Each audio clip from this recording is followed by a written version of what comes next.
COVID-19 testing may have slowed down over the holiday weekend, but medical professionals say they expect an uptick in the next couple of weeks. Kayla Green joining us now live from Brighton with more on this. Kayla, can anyone who attended a holiday gathering just go and get tested at this point? Adam, not exactly. You're still going to have to meet the criteria of a direct exposure or be showing COVID-19 symptoms. Now, experts say that there's some steps you should take to save time before just rushing off to a testing site.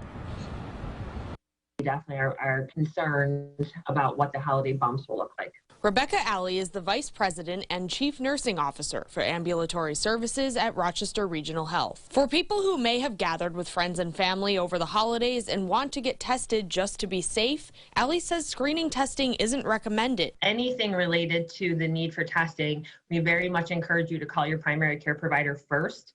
There are better times to test than others, especially around asymptomatic exposure.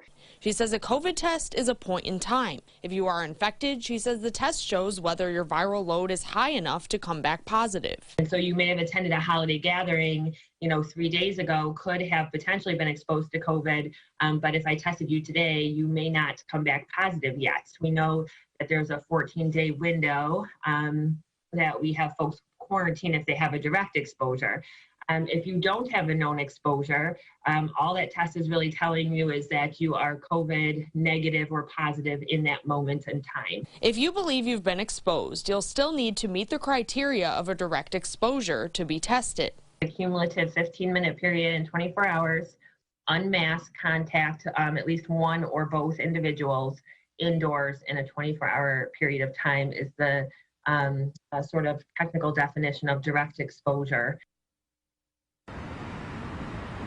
She also says when it comes to symptoms, one general symptom without a direct exposure may not qualify for testing. She says showing multiple symptoms, someone at higher risk, or of course that direct exposure will qualify. Live in Rochester, Kayla Green, News 8. All right, Kayla, thank you. Now, if you don't have a primary care provider, you can call 922-CARE to talk to someone about symptoms, exposure, and if you should get tested.